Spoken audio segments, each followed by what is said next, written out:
Bonjour, Bonjour. bonjour à toutes et à tous. Je vois qu'il y a des gens qui se connectent. Il est 11 heures pile. On est très très à l'heure. Donc on va pouvoir démarrer. Je vous laisse nous dire dans le chat si vous nous entendez bien, si vous nous voyez bien, si vous voyez bien la présentation. Et puis on va pouvoir démarrer. Tout est Ok, OK, parfait. super. Eh ben, bienvenue du coup sur ce webinar qui je pense est assez attendu. Le sujet est stratégique pour pas mal d'entre vous, d'entre nous. On se retrouve aujourd'hui donc avec Laetitia pour vous parler de la stratégie SEO, GEO, IA à adopter pour les mois qui viennent, pour l'année 2026. Donc un sujet assez riche. On a prévu pas mal de choses pour vous, donc n'hésitez pas à réagir dans le chat et on reviendra sur vos questions à la fin du webinaire. Un petit mot d'introduction. Donc pour ma part, je m'appelle Naïma, je suis directrice du pôle marketing chez Adimeo et je suis aujourd'hui accompagnée de Laetitia. Oui, Laetitia Ligo, je suis consultante SEO et IA, au sein d'Adimeo et je suis ravie d'être avec vous aujourd'hui. Un petit mot pour celles et ceux qui ne nous connaissent pas. Adimeo, nous, on est une agence, un groupe de transformation digitale pour aider nos clients du coup à faire du digital le levier de leur développement. On accompagne nos clients du coup sur la mise en place de nouveaux outils dont on va beaucoup parler aujourd'hui du coup avec l'IA, de nouvelles organisations, de nouveaux process, de nouveaux dialogues avec vos utilisateurs et vos consommateurs pour créer des expériences digitales uniques, remarquables et performantes. Notre raison d'être, c'est d'accompagner, de transformer, d'innover pour bâtir ensemble un numérique durable, équitable et inclusif en y plaçant l'humain au cœur. Ça va être un vrai sujet aujourd'hui avec l'IA, puisque l'humain doit rester au cœur de ces stratégies pour driver les intelligences artificielles. Et nos expertises aujourd'hui sont au nombre de 4. On a un pôle conseil et stratégie, donc pour toute la partie audit, trajectoire, accompagnement ou AMOA. Un pôle de design et innovation, donc sur toute la partie design d'interface. Un pôle de production technique pour mettre en œuvre techniquement ces interfaces, donc que ce soit sur du CMS, du Drupal, du WordPress, mais aussi des applications métiers avec du PHP et du Symfony. Et puis le pôle qui nous réunit aujourd'hui avec Laetitia, le pôle donc marketing et CRM. Et aujourd'hui, donc c'est surtout la compétence référencement qu'on va exploiter ensemble. Alors l'objectif du webinaire d'aujourd'hui, ça va être de vous aider à mieux comprendre les impacts de l'IA sur votre visibilité, sur les comportements de recherche de vos utilisateurs aujourd'hui, et puis quelles sont les actions qu'on conseille de mettre en place concrètement pour préparer 2026. Alors au programme, 4 grandes parties. Laetitia, du coup, va prendre la parole dans un instant pour vous expliquer, vous raconter un petit peu ce qui s'est passé cette année, ces derniers mois sur le sujet référencement et IA. J'enchaînerai ensuite sur les nouvelles notions que vous avez peut-être pu voir émerger ces derniers mois, donc tous les acronymes GEO, GSO, AEO et plein d'autres, pour vous aider un peu à y voir plus clair et à mieux comprendre cet écosystème. Et puis, ce qu'on perçoit déjà pour 2026, donc vous donner un peu les clés et les premières tendances, enfin voilà, pour vous aiguiller aussi un petit peu dans votre veille. Et puis enfin, avec Laetitia, à la fin, on reviendra sur les actions à mettre en place dès aujourd'hui. On verra que tout n'est pas à remettre à plat, à remettre à zéro, qu'il y a beaucoup de choses que vous faites sûrement déjà aujourd'hui, mais ce qu'il va falloir poursuivre demain. Donc on y reviendra dans la dernière partie du webinaire. Et Laetitia, du coup, je te laisse la parole. Yes. Alors effectivement, on va revenir un petit peu sur, ce qui s'est, passé cette année parce qu'effectivement, il y a eu pas mal de choses, qui sont arrivées. Mais avant ça, je voulais quand même, prendre un petit peu de hauteur, faire une rétrospective sur, ce basculement de la recherche qu'on connaît parce que certes, il y a eu beaucoup de mouvements cette année, mais en fait, ça vient pas de 2024-2025. Les évolutions sont là depuis, pas mal de temps et en fait, ce qu'on remarque, c'est qu'en général, les comportements de recherche, ils évoluent. C'est-à-dire on va plus, rechercher, on va demander et ça parce qu'en quelques années, il y a eu vraiment une explosion des moteurs IA génératifs donc pas les citer tous, mais ChatGPT, Gemini, Claude, Mistral, Perplexity et il y en a plein d'autres. Mais l'apparition de ces moteurs-là, ils ont quand même, fait énormément évoluer la recherche. C'est-à-dire que l'utilisateur va formuler plutôt une question au lieu de juste mettre un mot-clé dans un moteur de recherche, par exemple.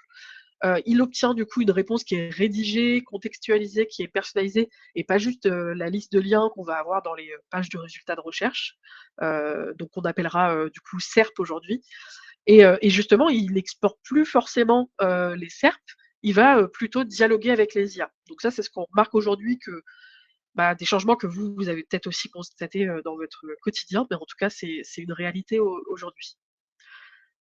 Mais ces changements-là, comme je disais, ils ne sont pas faits du jour au lendemain. D'ailleurs, Google, qui, bon, on va essentiellement parler de Google aujourd'hui parce que c'est un acteur majeur de la recherche, mais il ne s'est pas transformé du jour au lendemain. Ça fait déjà presque 10 ans qu'il prépare un peu cette bascule de, la réponse, comment dire?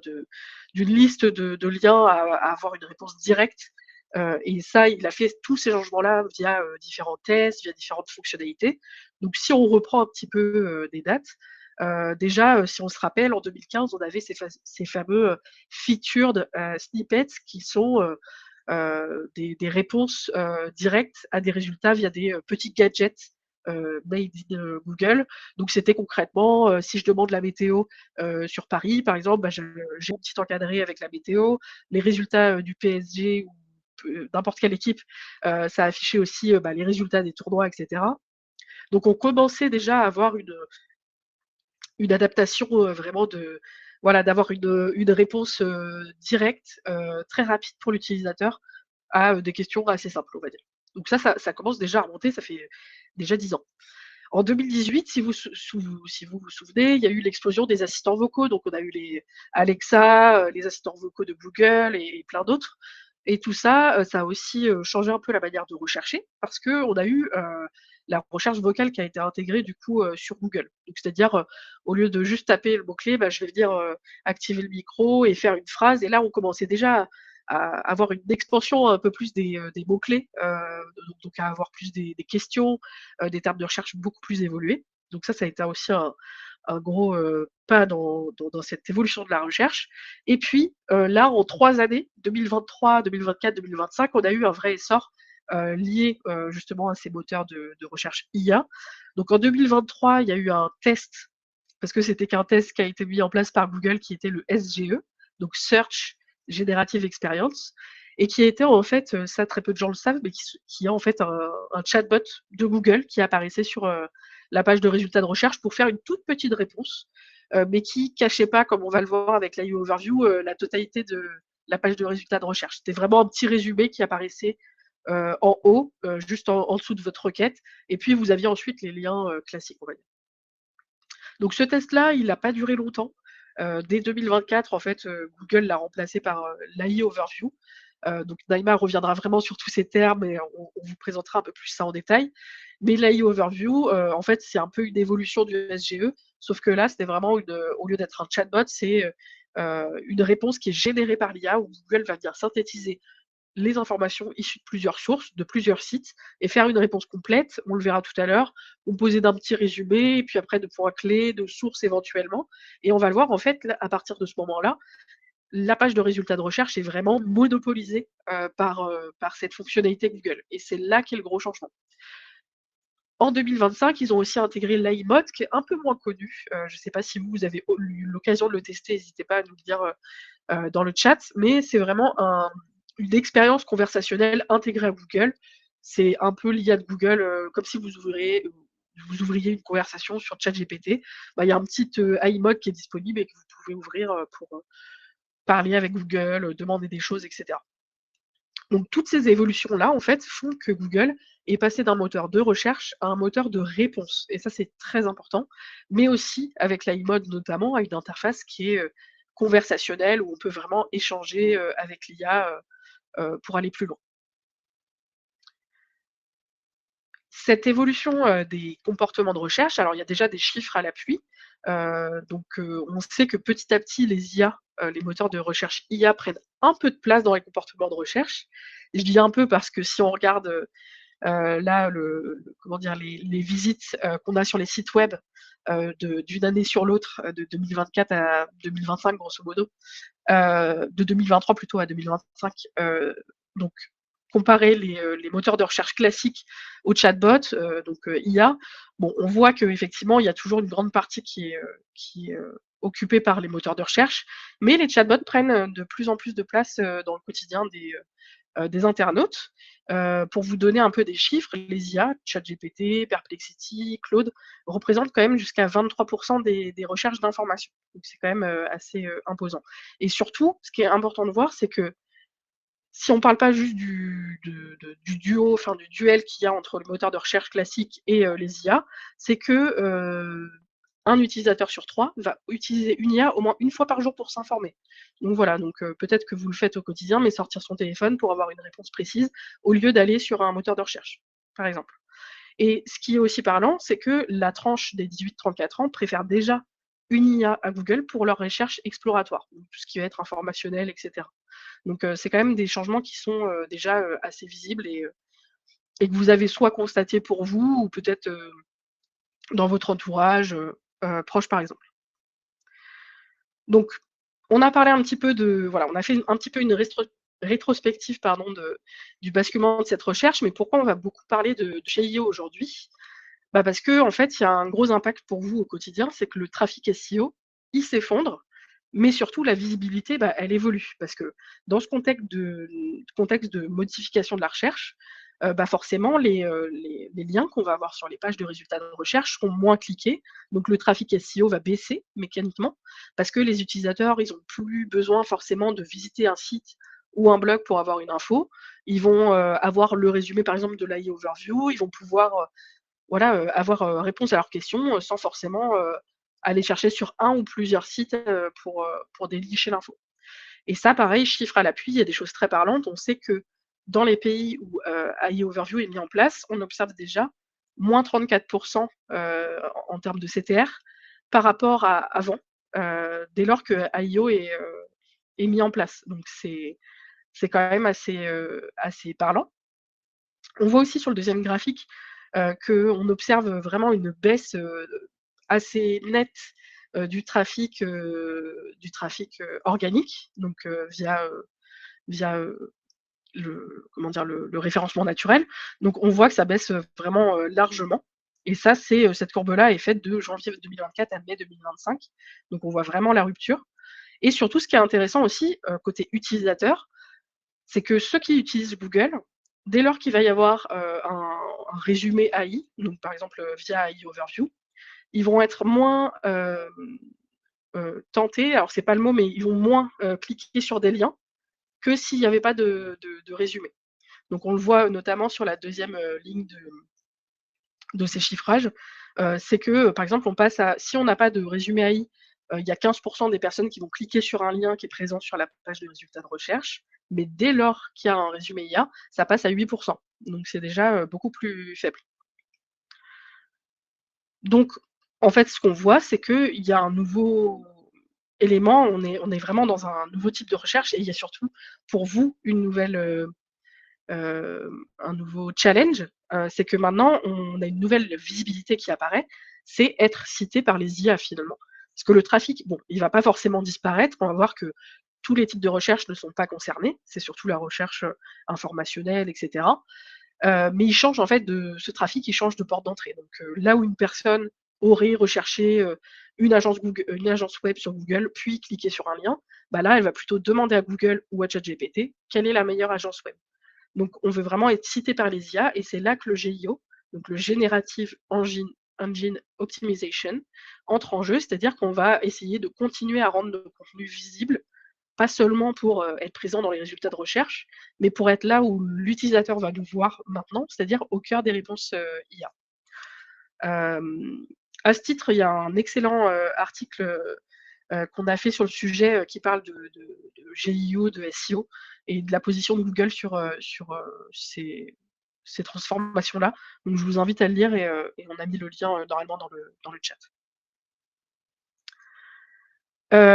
Et pour finir, pourquoi le GIO est déjà, stratégique pour vous?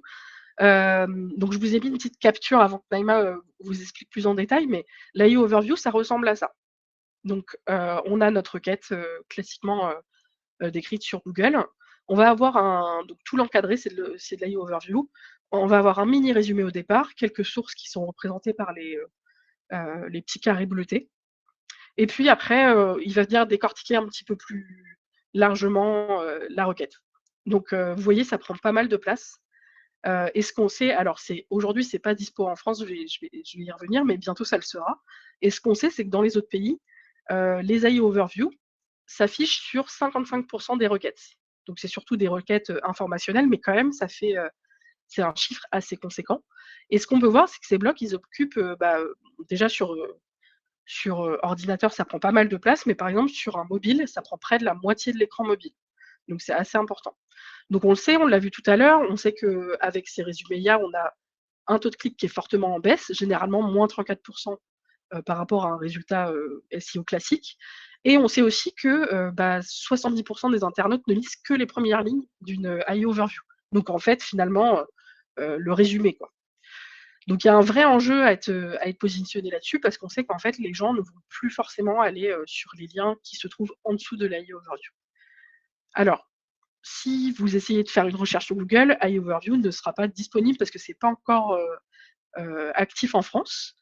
Donc si vous vous connectez via un VPN aux US, UK et cetera, vous aurez accès à l'AI Overview et à l'AI Mode, mais c'est pas encore dispo en France. Ça veut pas dire que c'est pas un enjeu pour vous parce que ça va arriver très vite. Normalement, la France devrait, suivre le mouvement d'ici fin 2025, mais bon, on est déjà en, fin octobre, donc sur ça, on ne sait pas encore comment ça va être déployé. Il y a peut-être aussi des questions, éthiques RGPD et cetera, voilà, qui doivent se tramer en fond. Mais en tout cas, ça va arriver de toute manière, donc il faut s'y préparer. Et c'est un réflexe gagnant dans tous les cas parce qu'on sait que voilà, c'est vraiment le block overview qui va mener la danse. Et les marques citées dans ces réponses-là, elles vont gagner en notoriété en trafic indirect et essayer de rattraper un petit peu cette baisse de trafic. Donc voilà. Donc pour récapituler, le GIO, c'est vraiment, on va venir anticiper cette évolution et devenir une source de référence pour les moteurs d'IA. Mais pour comprendre toutes ces notions que j'ai abordées, je vais laisser le micro à Naïma pour décortiquer un petit peu tous les termes et revenir là-dessus. Et il y en a beaucoup effectivement.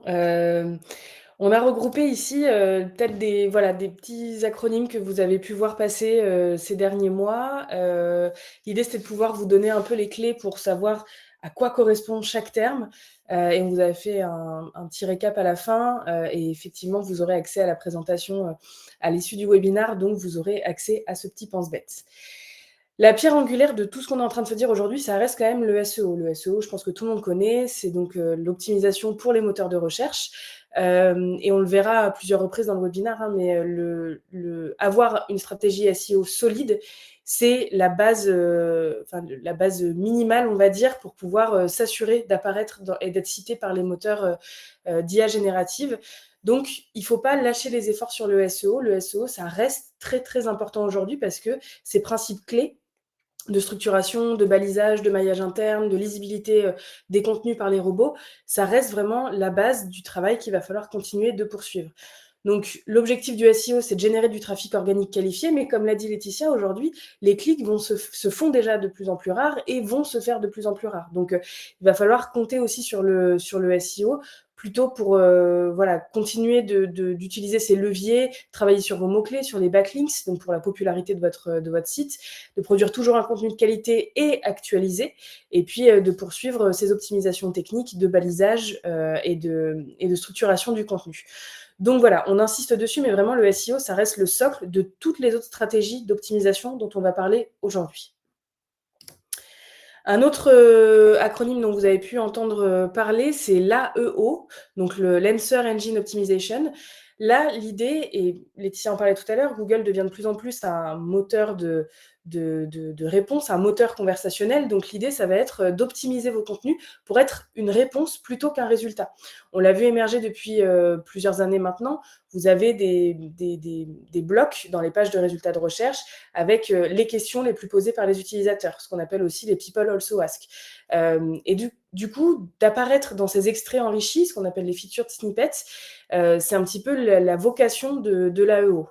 Donc, ça va être de travailler vos contenus plutôt en questions-réponses, d'utiliser des balisages dédiés, FAQ, de rédiger des réponses courtes et claires dès les premières lignes pour que ce soit ces extraits-là qui soient récupérés dans les moteurs de recherche pour pouvoir être disponibles très rapidement pour les utilisateurs. On le voit aussi, par exemple, c'est quand Google vous surligne directement dans un site le passage qui correspond à votre requête ou à votre question. Donc l'AEO, c'est vraiment le SEO, mais sans le clic, c'est vraiment ce qui va apparaître sur les pages de résultats de recherche. Ensuite, là encore, Laetitia en a parlé tout à l'heure, mais SGE, c'était l'expérimentation IA de Google qui avait été lancée en 2023. Donc, c'était un petit peu le prototype du moteur de réponse IA de Google, dont on va reparler juste après. Donc, c'était l'expérience bêta de Google qui mêlait donc la recherche classique, donc cet alignement de liens, et l'IA conversationnelle. C'était aussi au lancement de Gemini, qui est l'IA de Google. Et donc, la SGE a progressivement été remplacée abandonnée et remplacée par les AI Overview à partir de 2025, qui est donc la notion suivante. C'est donc en bon français les aperçus IA de Google sur les pages de résultats de recherche. Et là, l'objectif, ça va être donc d'être cité dans ces blocs-là. C'est donc ce que Laetitia vous montrait tout à l'heure. On va avoir donc une première réponse qui va apparaître, qui va directement être générée par Gemini, donc l'IA de Google, des blocs de liens ensuite qui permettront quand même de pouvoir aller naviguer sur des sites, et ensuite une description beaucoup plus enrichie pour répondre à votre requête, à votre question. Un autre point aussi qu'on n'a pas forcément évoqué, mais peut-être que vous le constatez aussi dans vos usages, mais le nombre de mots-clés par requête a largement augmenté ces dernières années, et notamment cette année. Là où avant, on travaillait plutôt sur des mots-clés, des fois qui allaient être très génériques et qui n'étaient composés que d'un ou deux mots, aujourd'hui, on voit des requêtes qui sont beaucoup plus importantes et dont le volume de mots-clés a augmenté aussi. Donc, ça permet aussi de venir travailler vos contenus sur des requêtes qu'on appelle long train, et qui permettent du coup de se positionner sur des requêtes plus niches et du coup d'apporter plus de valeur et d'être vraiment très segmenté sur les réponses qu'on vient apporter et d'éviter d'avoir des contenus trop génériques. On y reviendra à la fin dans les actions à mettre en place, mais aujourd'hui, vraiment, tout ce qui va être contenu, définition, qu'est-ce que l'IA, qu'est-ce qu'une campagne marketing, ça aujourd'hui, selon nous, c'est plus la peine de se positionner sur ce genre de requête puisqu'effectivement, l'IA dispose déjà d'énormément de ressources là-dessus. Donc ça sert à rien de passer du temps à produire du contenu là-dessus. Aujourd'hui, il faut vraiment produire du contenu à forte valeur ajoutée pour vos utilisateurs et donc qui vont être positionnés sur des requêtes très niches.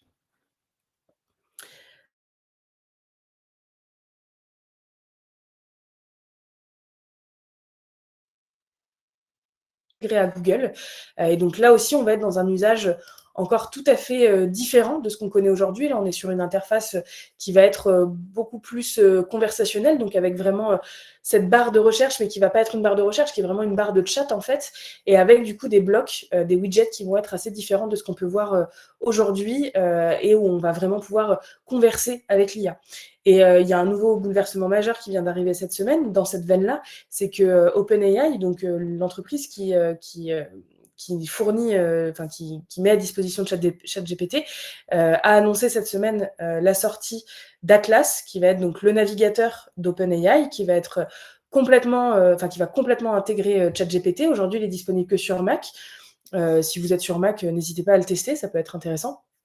Et du coup, là, on va être vraiment dans un web complètement conversationnel et agentique. C'est-à-dire que l'interface est assez similaire à ce que fait Chrome, mais on va avoir directement accès à ChatGPT, on va pouvoir converser avec ChatGPT, on va pouvoir le faire passer en mode agent.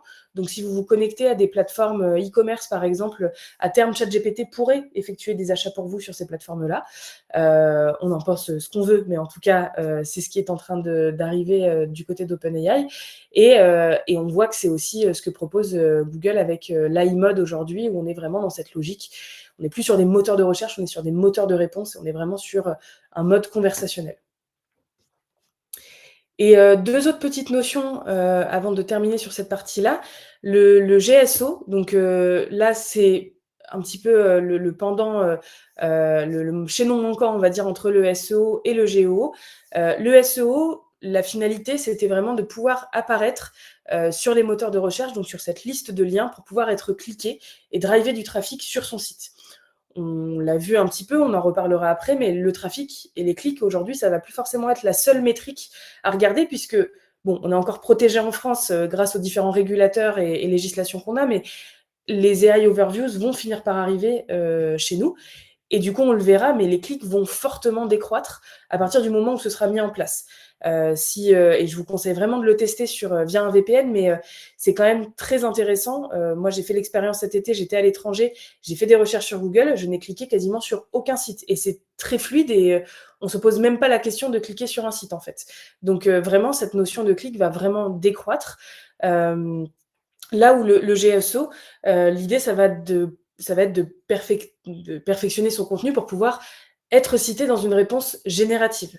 Et donc prendre parti, enfin en tout cas tirer parti de ces nouveaux modes de recherche qui vont être induits par Google, par OpenAI et autres. Donc vraiment d'avoir cette recherche générative, cette recherche conversationnelle. Et puis le GEO, donc ce qu'expliquait Laetitia un petit peu avant, mais c'est le pendant moteur IA en fait du SEO. Mais il va s'appuyer vraiment sur votre stratégie SEO, sur votre structuration de contenu, sur votre balisage, sur une base SEO vraiment qui est solide et qu'on ne peut que vous recommander de poursuivre. Il ne faut pas, quand vous lisez des articles qui vous disent le SEO est mort, il faut tout mettre sur le GEO. Non, vraiment, il faut continuer vos efforts sur le SEO, c'est vraiment indispensable. Le GIO est simplement une surcouche qu'on vient ajouter, des petites optimisations en plus qu'on vient ajouter, des façons qu'on va avoir de réfléchir et de penser le contenu un peu différentes ou complémentaires avec ce qu'on fait déjà en SEO. Mais on y reviendra du coup dans nos conseils pour 2026. Et effectivement, comme le dit Laetitia, ça fait 10 ans qu'on nous dit que le SEO est mort parce que chaque fois, il y a eu la recherche vocale. Tiens, la recherche vocale arrive, le SEO est mort. Bon, non, le SEO est toujours là et on ne pourra que vous conseiller de poursuivre vos efforts sur la partie SEO. Et comme ça fait beaucoup de notions, on vous a fait cette petite slide récap. En fait, on va distinguer donc les techniques d'optimisation qui sont le SEO, que vous connaissez très bien, l'AEO, le GSO et le GEO, des médias de visibilité, qui sont du coup vraiment les leviers de diffusion qui sont aujourd'hui mis à disposition par Google et consorts pour pouvoir diffuser le contenu et pour pouvoir afficher les réponses. Donc ça, c'est vraiment important. Voilà, gardez-vous cette petite slide mémo, récap, en surlignant bien la partie SEO qui reste vraiment primordiale dans cet écosystème. Maintenant, on va passer à ce qu'on envisage déjà pour 2026. On arrive bientôt à la fin d'année. Il y a Maria Carré qui commence à chanter un petit peu de partout. Mais voilà, on va déjà commencer à envisager 2026 et à voir un petit peu ce qu'il faut préparer pour 2026. Et après, on enchaînera sur les conseils vraiment pratico-pratiques à mettre en œuvre. Et on a divisé ça en plusieurs catégories. Il y a des choses sur lesquelles on est sûr et certaine. Il y en a d'autres sur lesquelles on commence à sortir un peu plus la boule de cristal. Donc, on va déjà voir sur les choses sur lesquelles on est vraiment sûr et certaine. Au niveau des KPI, on l'a vu, mais les clics vont plus forcément être la seule métrique à analyser, au même titre que, on va voir, si aujourd'hui vous utilisez par exemple la Google Search Console, vos impressions vont potentiellement augmenter, mais vos clics vont décroître. Du coup, votre taux de clic va décroître lui aussi. C'est pas forcément un indicateur sur lequel il va falloir trop s'inquiéter, puisqu'on l'a vu, c'est les comportements de recherche qui évoluent. Vous n'allez pas forcément pouvoir y faire grand-chose. Par contre, là où on va venir monitorer de nouveaux KPI, ça va être votre visibilité et votre capacité à être cité dans les moteurs d'IA, dans ChatGPT, dans Perplexity et demain sur les AI Overview. Donc, de travailler votre contenu et de faire en sorte que vous soyez cité dans ces moteurs d'IA, de pouvoir monitorer par exemple sur les prompts stratégiques sur lesquels vous souhaitez apparaître. Est-ce que c'est bien vous qui apparaissez? Est-ce que c'est vos concurrents? Si c'est que vos concurrents, qu'est-ce que vous pouvez faire pour pouvoir y apparaître? Donc ça, vraiment, de commencer à réfléchir aux prompts stratégiques sur lesquels vous voulez apparaître, c'est hyper important. Une chose qui est sûre aussi, c'est que les SERP, donc les pages de résultats de recherche, vont être de plus en plus hybrides. On va retrouver à la fois des liens, donc assez classiques sur les moteurs de recherche, mais aussi donc ces blocs, à la fois aujourd'hui les featured snippets, donc ce que Laetitia dit tout à l'heure, la météo, ça peut être des recettes de cuisine ou autre, mais aussi de plus en plus des blocs IA. Donc les AI Overview, les AI Mode, qui ne sont pas encore, on n'a pas encore de date de déploiement précise en France, mais c'est sûr que ça va arriver, et potentiellement fin 2025, voire en 2026. Donc ça, on va voir ça émerger de plus en plus. Le contenu expert et structuré, c'est déjà quelque chose que vous faites normalement, mais d'avoir vraiment du contenu avec un niveau d'expertise, de profondeur et d'originalité, pardon, qui soit, qui soit très, très important, en tout cas que vous y mettiez un focus particulier. Et en fait, c'est ces éléments-là, plus le balisage, plus la structuration de vos données, qui vont permettre aussi aux IA de lire votre site et de comprendre votre site et de pouvoir citer vos contenus. Et ce qui va favoriser aussi la citation dans les moteurs IA, ça va être aussi l'actualisation de vos contenus. Il ne faut surtout pas hésiter, mais ça, c'était déjà quelque chose qu'on recommandait sur le volet SEO, à actualiser vos contenus, à faire du contenu qui soit frais, entre guillemets, parce que c'est vraiment dans ces réponses-là, dans ces contenus-là, que les IA vont venir piocher leurs réponses. Et puis, l'autorité, la crédibilité renforcée. Donc, travailler toujours sur les backlinks, mais les backlinks, travailler de façon saine, on va dire. Ne pas faire d'achat de liens massifs. Ça, de toute façon, c'est déjà une pratique qu'on déconseille très fortement sur le SEO. Donc, c'est la même chose sur le GEO. Mais par contre, d'être perçu comme une source crédible et avec des auteurs bien établis qui ont une légitimité, ça, c'est vraiment quelque chose qu'il faut continuer et qu'il faut poursuivre parce que c'est un indicateur qui est clé aussi pour les IA.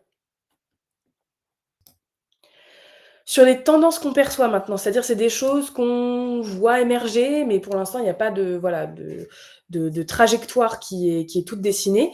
On voit que les IA vont avoir tendance à personnaliser davantage les réponses, donc à vraiment contextualiser la réponse. Alors ça va dépendre aussi beaucoup de la façon dont les gens promptent.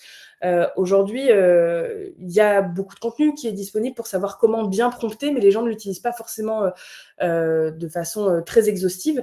Donc, les IA vont avoir tendance à essayer de contextualiser pour l'utilisateur, sans forcément avoir toujours toutes les informations.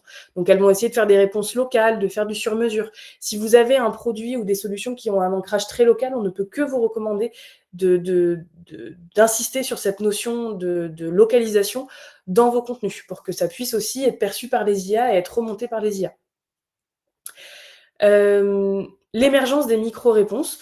Donc là, c'est un petit peu ce qu'on évoquait tout à l'heure avec l'AEO, donc le fait d'optimiser vos contenus pour la génération de réponses, de faire des petits blocs assez courts, optimisés pour les prompts rapides, qui vont soit être repris dans les interfaces vocales des IA, soit directement dans les chats. Donc de faire du contenu qui va être condensé, clair.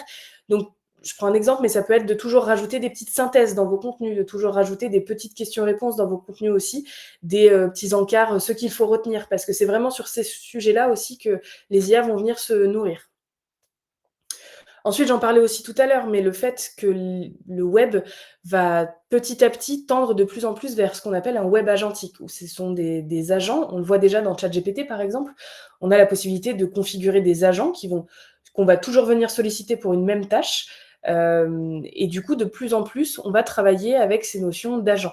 J'évoquais tout à l'heure Atlas qui va permettre demain de travailler par agents qui vont pouvoir aller effectuer des achats ou effectuer des tâches bien précises pour vous grâce à l'IA. C'est de plus en plus ce vers quoi on va tendre. Et on pourra vous redonner le lien vers un webinaire qui a été fait il y a quelques semaines par Marine Soroko chez nous à Adimeo, qui parlait beaucoup de ce sujet-là et de qu'est-ce que va être le web demain, et qui parlait beaucoup du coup de ce sujet web agentique. Et enfin, on voit depuis, là, surtout depuis la deuxième moitié de l'année, une explosion des outils de monitoring de la visibilité IA. On y revient à la fin pour vous aider à y voir un petit peu plus clair. Il y a des outils vraiment qui pop très, très régulièrement. Il y a des outils qui sont très bien implémentés aujourd'hui et qui ont développé cette partie de monitoring IA, mais ça devient assez essentiel puisqu'on le disait juste avant, un des KPI qu'il va falloir monitorer dès aujourd'hui, mais aussi demain, c'est votre visibilité et votre remontée et votre capacité à être cité dans les moteurs d'IA. Et puis après, il y a les rumeurs, les trucs assez spéculatifs, les bruits de couloir vraiment. Mais c'est voilà, des sujets qui commencent à faire parler un peu dans le milieu SEO, IA, GEO et autres acronymes qu'on a pu voir tout à l'heure. Il y a toujours cette rengaine qui revient du SEO pur qui va disparaître. Il y en a qui prédisent la fin du SEO traditionnel qui va être remplacé par les moteurs d'IA complètement. Bon, on l'a vu tout à l'heure dans ce que Laetitia a montré, dans les stats. Effectivement, la part de recherche qui est prise par les moteurs d'IA a tendance à croître de façon assez importante, mais ça reste encore assez marginal par rapport aux moteurs de recherche classiques. Donc c'est pour ça qu'on n'arrête pas de vous rabâcher qu'il ne faut pas abandonner vos stratégies SEO traditionnelles. C'est vraiment important de continuer là-dessus. Par contre, ce qu'on va voir émerger, c'est vraiment cette coexistence entre le SEO, les contenus traditionnels et les nouveaux comportements de recherche, et donc le GEO, Et ça, c'est certain que les 2 vont être amenés à cohabiter ensemble et que, il va falloir, faire des efforts sur les 2, mais le SEO reste la pierre centrale et il faut continuer de travailler votre SEO. Une autre hypothèse, et ça c'est dû au fait qu'aujourd'hui, les principaux moteurs d'IA sont détenus par des GAFAM ou par des grands opérateurs économiques, notamment américains, par Google, par, Meta, par, OpenAI. Heu, on peut se questionner sur le modèle économique que sera ChatGPT ou AI Overview ou, d'autres moteurs, IA demain. Enfin, ces produits-là ont toujours tendance à donner en général des produits gratuitement pour que les utilisateurs s'y habituent. Et puis progressivement, on va commencer à faire payer les utilisateurs. Alors les utilisateurs, ça peut être les utilisateurs finaux, mais ça peut aussi être vous en tant qu'entreprise, en tant qu'annonceur. Google, par exemple, génère du lien sur ses pages de résultats de recherche grâce au Google Ads. Donc il n'a pas intérêt à faire disparaître les liens qu'il y a sur les moteurs, sur les pages de résultats de recherche. Mais par contre, demain, peut-être qu'on pourra vous faire payer pour apparaître dans AI Overview ou dans les AI Mode par rapport à d'autres concurrents. C'est purement spéculatif, il n'y a rien de concret, mais connaissant Google et connaissant ses stratégies économiques, ça peut être quelque chose qui émerge dans les années à venir. Là, on a sorti la boule de cristal, mais il y a des articles dessus. On commence à en parler entre confrères aussi. Ça peut être quelque chose qui arrive. Aujourd'hui, on n'a pas d'éléments concrets là-dessus, mais ça peut être quelque chose qui arrive. Et puis du coup, comme de plus en plus, on va voir que les comportements de recherche évoluent et que le web va aller de plus en plus vers ce web agentique conversationnel, mais qu'il y a quand même des gros doutes parfois sur la qualité des réponses qui sont fournies par l'IA. Vous l'avez peut-être déjà expérimenté, mais si vous promptez pas de façon très claire ou voilà, l'IA peut avoir tendance à avoir des hallucinations et à vous dire des fois n'importe quoi. Surtout quand vous connaissez la réponse ou que vous voulez simplement reformuler des choses ou voilà, si vous ne cadrez pas bien l'IA, elle va avoir tendance à vous sortir des fois un peu n'importe quoi. Et donc, il y a cette idée qui commence à émerger de se dire que peut-être demain, on aura un espèce d'index IA parallèle à tous ces moteurs conversationnels, un index IA ou en tout cas une agrégation de contenu qui sera parallèle, voire privée, et du coup qui pourrait venir concurrencer un peu ces moteurs d'IA générative. Ça reste très spéculatif à ce stade aussi, mais on pourrait imaginer que demain, les utilisateurs, voyant que l'IA générative génère trop d'erreurs ou en tout cas des réponses trop approximatives, on pourrait avoir envie de se tourner vers peut-être un web un peu premium qui va avoir des contenus qui sont très qualitatifs, qui ont été rédigés vraiment par des humains avec des gens qui savent de quoi ils parlent.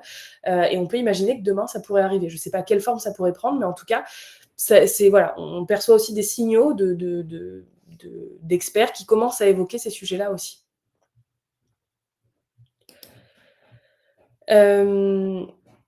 Du coup, maintenant qu'on s'est dit ça, quelles sont les actions qu'il faut mettre en place dès aujourd'hui? On a segmenté en plusieurs catégories. Tout d'abord sur la partie contenu. Sur la partie contenu, un des points vraiment essentiels, ça va être vraiment de prêter attention à la structuration de vos contenus et au format. Les IA vont vraiment, enfin voilà, c'est des robots hein, qui viennent crawler vos sites, donc un peu comme les robots Google. Donc les IA vont privilégier des contenus qui sont faciles à lire et à comprendre. Donc avec des maillages clairs, avec une structuration de contenu qui est claire, avec, comme je disais tout à l'heure, des modes questions-réponses, avec des résumés, des petites synthèses. Donc vraiment, il faut, si c'est déjà des choses que vous faites sur votre contenu parce que vous étiez prêt pour les People Also Ask, par la nouvelle façon que Google avait de produire du contenu aussi sur ses pages de résultats de recherche, continuez à le faire. Il faut vraiment guider la compréhension sémantique pour les IA et garantir au moteur de repérer immédiatement les passages à citer. Et ça, enfin, encore une fois, il ne faut pas produire votre contenu que pour les robots, que pour les IA. Il faut produire votre contenu pour les utilisateurs. Et au final, avoir ces petites synthèses, ces petits encarts, ce qu'il faut retenir, ces petits modes questions-réponses, ça facilite aussi la lecture pour vos utilisateurs. Donc, vous y gagnez sur les deux terrains. Ensuite, il faut continuer de bien travailler la richesse sémantique de vos contenus. Qu'est-ce qu'on appelle richesse sémantique? Ça va être d'avoir des vocabulaires précis, d'avoir des contenus qui sont bien segmentés, d'éclaircir un peu sur les concepts que vous évoquez, de travailler votre maillage interne aussi et de travailler votre balisage sémantique. On connaît beaucoup schema.org, mais c'est vraiment ce qu'on va dire, ces frameworks-là, en tout cas, qui permettent de clairement pouvoir identifier une FAQ dans votre contenu, de clairement identifier où sont positionnées les définitions dans un contenu, ou où sont positionnés les contenus how to, par exemple, les contenus comment faire. Donc ça, c'est très important de continuer à travailler ce balisage sémantique, à la fois pour les robots de Google, pour les moteurs d'IA, mais aussi pour vos utilisateurs finaux, vos lecteurs. Et puis 2 autres conseils. Je l'ai dit tout à l'heure, mais oubliez les contenus définition. Les contenus, qu'est-ce que ceci, qu'est-ce que cela. Les IA ont suffisamment de contenus en ligne aujourd'hui, et ça rejoint le point numéro 4, mais n'allons pas submerger les serveurs de contenus qui sont aujourd'hui inutiles. De toute façon, c'est aujourd'hui peu valorisé par Google. Google s'est mis en chasse là depuis la fin de l'année dernière, depuis mars 2025 aujourd'hui aussi avec sa nouvelle mise à jour, mais s'est mis en chasse des contenus à très faible valeur ajoutée, des contenus qui sont purement générés par IA, des contenus qui existent déjà 15 millions de fois sur le web. Aujourd'hui, c'est très dévalorisé en SEO et ça l'est aussi en IA, puisque vous allez pouvoir être cité potentiellement, mais à aucun moment l'IA va citer votre source, parce qu'en fait, c'est une source parmi tant d'autres. Vous ne vous démarquez pas avec ce contenu-là. Par contre, faire des contenus qu'on appelle bas de funnel, donc des contenus bas de tunnel de conversion, vraiment, ça, c'est aujourd'hui ce qu'on peut vous conseiller de faire, c'est de vraiment miser sur les retours d'expérience, des études de cas précises avec beaucoup de chiffres, de travailler des tutos, des guides concrets, des formats qui vont vraiment générer beaucoup de valeur à la fois pour vos cibles, mais aussi qui vont venir nourrir l'IA avec du contenu vraiment original, du contenu qui n'aura pas été posté 150 000 fois par d'autres éditeurs ou d'autres annonceurs. Il faut montrer vos résultats, enrichir ça avec des témoignages et renforcer votre position de source de vérité et d'acteur légitime sur un sujet plutôt qu'un autre. Enfin, plutôt qu'un autre concurrent, je veux dire. Et enfin, et donc ça rejoint ce que je disais juste avant, adopter la sobriété éditoriale aussi. On le sait aujourd'hui, bon, ça divise beaucoup, mais les IA utilisent énormément de ressources. Donc nous, on ne peut que prôner un usage raisonné et raisonnable des moteurs d'IA. Et du coup, d'essayer de faire le tri dans vos contenus pour ne produire que des contenus qui vont être à forte valeur ajoutée et qui rejoignent les principes que j'évoquais juste avant. Éviter les doublons ou les contenus qui vont être assez similaires. Typiquement, de faire des contenus sur 2 pages web qui vont être assez similaires, parce que pour l'un, vous vous adressez à une cible plutôt qu'une autre. Il va falloir mieux travailler vos parcours, mais de faire du semi-duplicate content comme ça, parce que vous allez changer l'intro et la conclusion pour une cible donnée, ça n'a que très peu de valeur ajoutée. Soit vous faites un vrai contenu qui est dédié à une cible A, et dans ce cas-là, tout votre contenu est original par rapport à celui de la cible B, ça c'est OK. Mais par contre, si c'est vraiment juste 2 pages formation, par exemple, pour 2 publics différents et que vous changez que l'entête, vraiment, ça n'a pas de valeur ajoutée. Il vaut mieux prévoir des sections différentes dans une même page pour pouvoir guider l'IA et votre utilisateur à l'intérieur avec des encres, avec différents mécanismes. Mais vraiment, voilà, on l'a surligné en gras, mais on aurait dû le mettre en 40 et très, très, très gros et en rouge. Il faut produire moins, mais mieux. Et surtout, ne pas réinventer la roue. Si vous avez déjà du contenu, actualisez-le. Ne repartez pas d'une page blanche pour republier une autre page. Actualisez vos contenus, ça améliorera la fraîcheur de votre site, ça vous évitera d'avoir des contenus qui datent de 2017 et qui prennent la poussière au fond de votre blog. Il faut vraiment essayer de rafraîchir le contenu, produire moins mais mieux. Basez-vous vraiment sur votre existant, et je peux que vous conseiller d'avoir une vraie cartographie à jour de vos contenus, à la fois pour votre maillage interne, mais aussi pour maintenir vos contenus à jour plus facilement. Ça, c'est sur la partie contenu, et je vais redonner la main à Laetitia pour la partie technique et outils. Et oui, parce que la technique, reste aussi important, comme je pense qu'on l'a répété, maintes et maintes fois pendant le webinar. Mais, en fait, le GEO, en fait, pour le travailler, on reste sur la base du SEO. Et le SEO, on n'est pas que sur le contenu, on est aussi sur la technique. Donc comment optimiser techniquement votre site? Ce qu'il faut se dire, c'est qu'un site visible, c'est un site qui va être accessible, qui va être rapide et qui va être compréhensible par les moteurs d'IA, tout comme il l'est, par les robots, Google et cetera. Donc ce qu'on doit se dire, c'est que même, si vous avez un excellent contenu avec, tous les super conseils que Naïma vient de vous donner, même le meilleur des contenus aura du mal à être visible si, le site il n'est pas accessible, il n'est pas compris ou il n'est pas affiché rapidement. Donc on reprend juste les bases, d'un bon contenu SEO avec, 3 piliers, de critères, techniques. On va avoir la partie accessibilité et structure, c'est-à-dire avoir un fichier robot.txt, un sitemap qui est un sitemap pardon, qui est, à jour, qui est accessible. Sur le site aussi, pensez au fait que l'architecture doit être claire et logique. C'est-à-dire qu'on va pas avoir, ça rejoint un peu aussi la sobriété éditoriale dans un sens, mais d'avoir des parcours qui sont simples et accessibles pour, vos utilisateurs, qu'on ait à peu près, moins de 3 clics, pour aller vers les pages clés et garder quelque chose de très, compréhensible et pratique pour vos utilisateurs. Et ce qui va être important aussi, c'est d'avoir des URL qui sont propres. On va travailler tout ce qui est, URL canonique et cetera. On va avoir un maillage interne qui va être cohérent. Toutes ces choses-là et c'est pas exhaustif, hein, il y a plein d'autres critères, mais c'est très important sur l'accessibilité et la structure. Au niveau de la performance et de l'expérience, on parle de quoi? On parle du fait que le site, doit s'afficher rapidement. Que ce soit, pour vos utilisateurs, si le site met 15 secondes à s'afficher, bon, la personne va quitter le bateau. C'est un peu pareil aussi pour les IA, donc on va, essayer de rester dans ce schéma-là, d'avoir ce qu'on appelle des Core Web Vitals, qui sont corrects, c'est-à-dire des vitesses d'affichage, des contenus, des photos et cetera, qui restent sous certains seuils.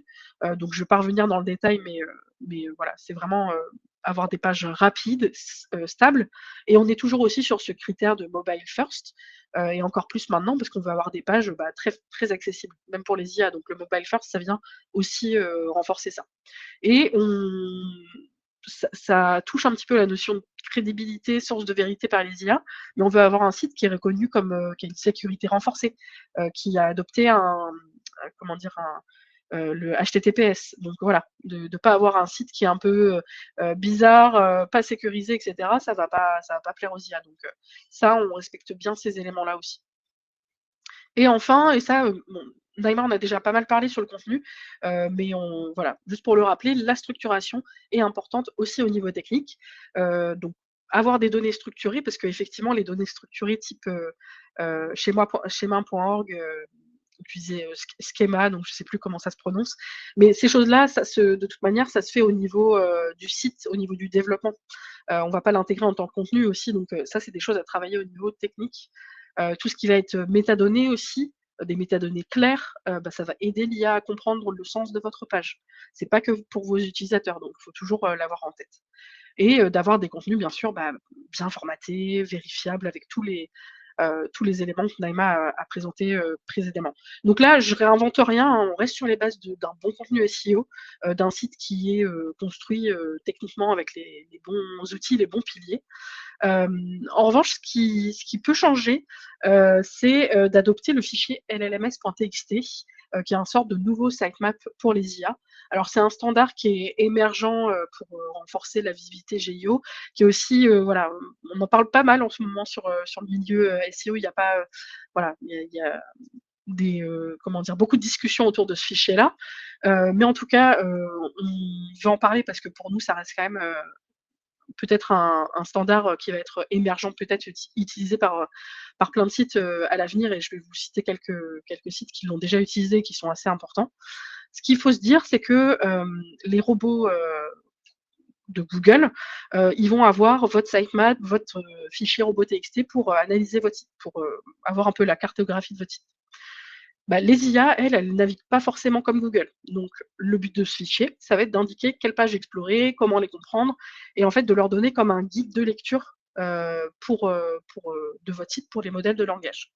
Donc c'est un fichier en fait, comme le sitemap, hein, qu'on va placer à la racine du site, qui aura un format, TXT ou Markdown et qui va lister les pages clés que vous pouvez sélectionner du coup. C'est-à-dire que sur ce type de fichier, on ne va pas venir mettre, les pages, à faible valeur. On va vraiment mettre ce que vous voulez, qui soit cité par les IA, donc les pages clés. On va résumer un peu leur contenu. Concrètement, ça va inclure, les URL, des pages prioritaires à lire, des métadonnées et un résumé court de la page pour vraiment orienter l'IA vers ce qu'on veut lui faire dire de la page. C'est-à-dire moi, ma page, elle parle exactement de ce thème-là. Donc ça va l'orienter un petit peu. Et quand je parlais d'utilisation, c'est qu'on remarque que des entreprises assez importantes, type, Vercel, Zapier, Anthropic, et Cloudflare, mais il y a énormément d'autres sites qui l'ont déjà, adopté. c'est des sites quand même assez, importants. Donc même si ce fichier-là est pas encore, totalement adopté par, l'ensemble de l'écosystème, ça reste quand même, un élément qui est à questionner et ou à adopter. Et pour quels avantages? Se dire que vos pages, elles auraient plus de chances d'être citées dans les réponses IA si on aide un petit peu, les moteurs, les LLM à comprendre votre site.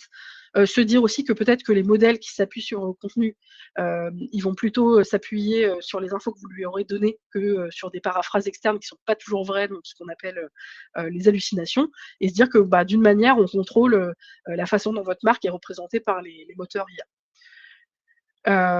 Donc ça, c'était juste un exemple, de structuration, mais il y en a énormément. Mais l'idée, c'est de se dire que ce fichier est très, très simple, en l'état. C'est de mettre vraiment, le nom du site web, la petite description, qui va bien pour, dire en quelques lignes, par exemple, nous, ce serait, Adimeo, qu'est-ce que c'est, quel est notre but, et cetera. Et en dessous, d'avoir vraiment une liste de liens avec le titre de la page, l'URL, et puis un descriptif, rapide de la page, pour orienter, comme je disais, un petit peu la compréhension de l'IA, de votre page. Donc ça, nous, c'est des choses qu'on est, en train d'implémenter chez certains clients et qu'on a déjà adopté. Et voilà, ça peut être un des aspects, techniques qui peut vous aider aussi à aider l'IA, les modèles de langage à bien lire votre site.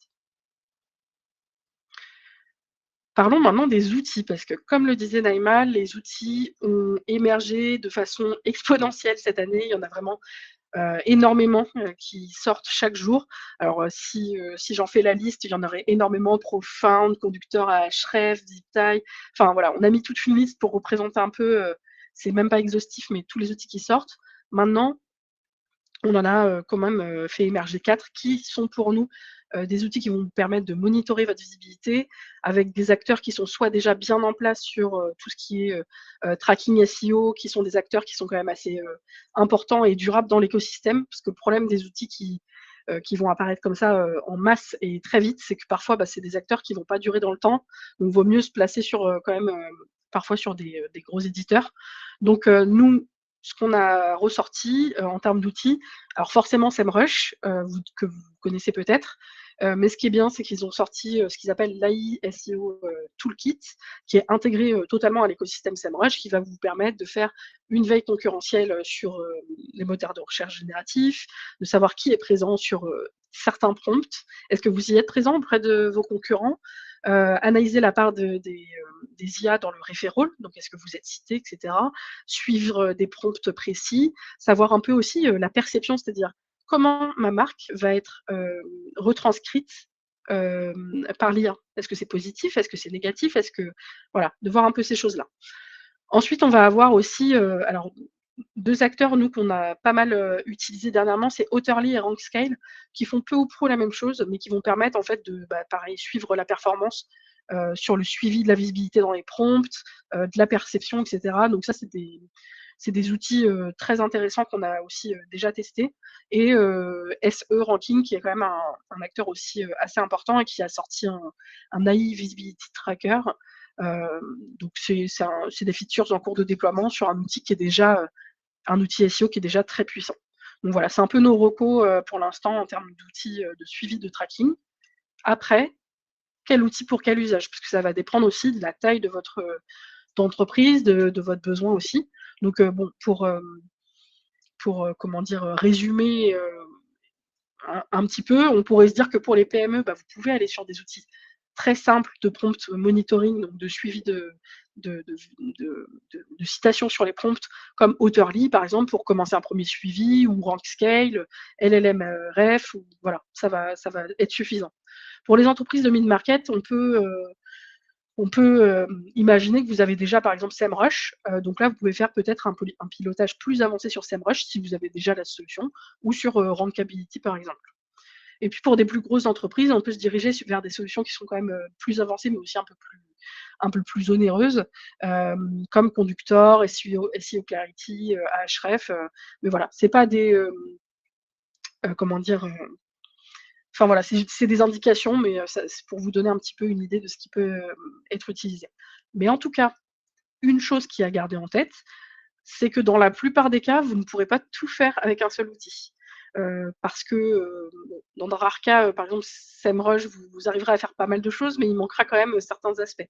Donc il faudra combiner souvent, un outil de suivi analytics, donc votre Search Console, votre, Google Analytics ou votre Matomo, avec un outil SEO, donc par exemple, admettons, un SEMrush et cetera, et s'il y a pas, dans l'outil SEO un outil de tracking IA, faudra le rajouter. Donc faut trouver un peu le meilleur équilibre entre les 2 mondes, parce que le but c'est pas d'avoir, 40 outils, mais l'idée c'est de vous dire que vous aurez probablement très peu de chances de pouvoir tout faire avec un outil. Et après, il reste aussi la version manuelle, hein, dans un premier Oui, temps, d'aller soi-même regarder comment est-ce qu'on ressort dans tel ou tel prompt sur plusieurs moteurs d'IA et de faire ce suivi-là à intervalles réguliers. Ça peut être un premier démarrage, c'est un peu mmh, fastidieux, mais en tout cas, ça permet de ne pas avoir forcément à installer un outil. mmh, Voilà, on arrive un peu sur la fin du webinaire. On a un petit peu dépassé, mais c'était assez dense et je pense qu'il y avait pas mal d'infos à vous donner aussi. Mais si, il y a voilà, quelques points à retenir, ne pas partir dans la suroptimisation que pour l'IA au détriment de l'humain. Mais c'est ce que je disais tout à l'heure, il faut toujours penser vos contenus, vos stratégies pour vos utilisateurs finaux en premier et prendre en compte les contraintes qui sont liées, aux algorithmes, et aux IA. Publier du contenu généré par IA sans relecture, ça, il faut vraiment le bannir. Il faut vraiment, à la fois pour la partie SEO, mais aussi pour être cité dans les IA. De toute façon, c'est quelque chose qui est très dévalorisé par Google aujourd'hui. Oublier le SEO classique et vouloir le mettre sous le tapis pour se concentrer que sur la stratégie IA, on l'a vu à plusieurs reprises dans le webinaire, c'est vraiment pas la stratégie à adopter. Il faut continuer de faire des efforts sur la partie SEO et c'est ça qui vous permettra de structurer votre stratégie pour l'IA. De négliger la mise à jour, de garder des contenus obsolètes sur vos blogs ou sur vos sites. Voilà, pensez à bien les rafraîchir parce que ces contenus-là, sinon, ne seront jamais cités ou consultés.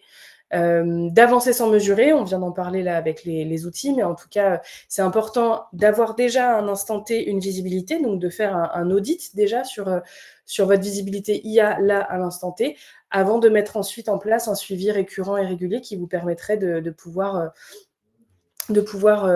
faire des optimisations en continu. Et puis, la dernière chose, c'est de vouloir tout faire tout seul. Aujourd'hui, on l'a vu, c'est un écosystème qui est très en mouvement. Il y a beaucoup de choses qui bougent, beaucoup de choses qui se passent. Nous, notre rôle en tant que consultant, c'est de rester en veille justement et d'accompagner nos clients sur toutes ces mutations.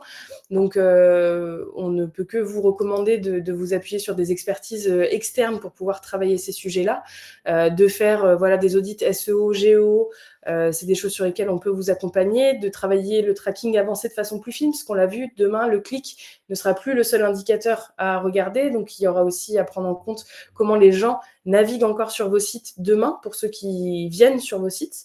Et puis, il y a différentes solutions orientées vers l'IA, que ce soit des chatbots ou des moteurs de recherche intelligents qu'on a développés et qu'on met en place aussi sur les interfaces de nos clients pour faciliter les recherches une fois sur les sites. Un dernier petit mot avant de passer aux questions sur les prochains webinaires qui arrivent dans les prochaines semaines et jusqu'à la fin de l'année. Un webinaire le 13 novembre sur la méthode agile pour les projets web, voilà, pour tout comprendre, savoir comment ça fonctionne. Le 27 novembre, un webinaire consacré à la maintenance des projets digitaux, donc comment faire un levier de performance durable sur vos écosystèmes digitaux, sites et autres. Et puis le 11 décembre, du coup, les produits d'IA justement qu'on a pu développer, donc avec Diffy et Drupal, qui est donc un CMS avec lequel on travaille beaucoup, donc sur comment valoriser vos contenus avec l'IA générative, et ça, ce sera le 11 décembre. Je vais revenir du coup sur les différentes questions qui avaient été posées. Alors, on avait une première question de Jérôme qui nous demandait comment savoir si nos clients cibles utilisent les IA, par exemple les agriculteurs. Alors, bon, si on veut vraiment le savoir, le mieux, c'est de faire une enquête qualitative, quantitative. Mais aujourd'hui, ce qu'on peut voir, c'est qu'au niveau des utilisateurs, on voit que ce changement est en train de s'opérer. majoritairement sur les plus jeunes générations. En tout cas, c'est ce que Laetitia montrait, hein, sur les 18-34 ans, c'était là qu'on voyait le plus d'usage aujourd'hui. Mais une chose est sûre, c'est que si jamais votre cible, et là en l'occurrence les agriculteurs, n'utilisent pas d'eux-mêmes l'IA, c'est-à-dire ils ne vont pas sur un chat GPT, ne vont pas sur un Claude ou autre, demain, de toute façon, on peut se dire qu'à minima, ils utilisent Google, et que Google, dans tous les cas, va faire intervenir l'IA, que ce soit sur l'AI Mode ou l'AI Overview. Donc, dans tous les cas, ils vont y être confrontés. Donc, que ce soit volontairement ou pas, ils vont forcément y être confrontés. Pardon. Donc, travaillez vos stratégies pour être visible sur les moteurs IA. Dans tous les cas, c'est forcément une stratégie à adopter, même si vous n'avez pas de certitude claire aujourd'hui que votre cible utilise l'IA. Mais parmi les agriculteurs, il y a des agriculteurs très jeunes qui, à mon avis, utilisent les IA et sont déjà utilisateurs de ça. Mais dans tous les cas, même pour peut-être les plus récalcitrants, ils utilisent forcément Google, et Google mettra en avant des features IA. Une autre remarque de Cathy qui nous disait: une autre agence avait avancé qu'il fallait dire en quoi on était meilleur que les autres pour être visible dans les moteurs IA. Est-ce que payer pour des rankings bidons ne va pas être la tendance de demain? C'était un peu ce qu'on évoquait dans ce qui pouvait arriver demain. C'est que peut-être que demain, les entreprises qui fournissent ces moteurs d'IA mettront en avant des offres payantes pour pouvoir remonter davantage dans ces rankings. On n'est pas à l'abri que ça n'arrive pas. Donc, pour le coup, il faut quand même s'y préparer. Pour l'instant, il n'y a aucun signe là-dessus très concret. Donc, c'est pourquoi on vous recommande vraiment de mettre en avant des contenus qui sont originaux. Donc, c'est ce qu'on évoquait tout à l'heure, hein, de faire des contenus qui vont mettre en avant des cas clients, des cas d'usage, des chiffres, pour avoir du contenu vraiment original, pour être sûr de se démarquer un peu de la concurrence et quand vous êtes cité par les IA, qu'il n'y ait que vous qui soyez cité par les IA, et donc d'éviter de faire du contenu trop générique. Mais pour l'instant, effectivement, si demain on se met à payer pour pouvoir être cité davantage, oui, ça va potentiellement ouvrir la porte à du contenu un peu bidon ou factice. Mais bon, on va peut-être retomber dans les mêmes travers que ce qu'on peut avoir aujourd'hui avec Google Ads, c'est-à-dire qu'on a des gens qui payent très cher pour apparaître sur des mots-clés, qui derrière n'ont pas forcément des produits ou des services qui sont hyper qualitatifs non plus. Donc voilà, ça peut arriver. Pour l'instant, il n'y a aucune certitude là-dessus. On avait, alors c'était plus une remarque du coup, merci Jad qui nous disait: super webinar de qualité, très intéressant de voir comment le search évolue. Et ben nous aussi, on a hâte de voir comment le search évolue. De toute façon, voilà, on fait beaucoup de veille, et du coup, n'hésitez pas à nous rendre visite sur le blog ou à suivre nos newsletters. On est assez, voilà, on produit beaucoup de contenu. On aime bien avoir vos avis aussi, on aime bien échanger avec vous, donc n'hésitez pas à nous contacter, à nous donner vos avis.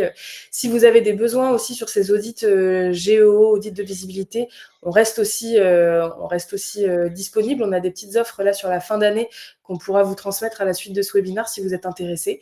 Et voilà, donc n'hésitez pas à revenir nous voir sur ces webinaires ou à échanger avec nous sur LinkedIn, sur le blog ou par mail. Et on avait Karine qui nous demandait, question hors sujet: faites-vous des webinaires sur des solutions souveraines françaises ou européennes alternatives aux solutions des GAFAM?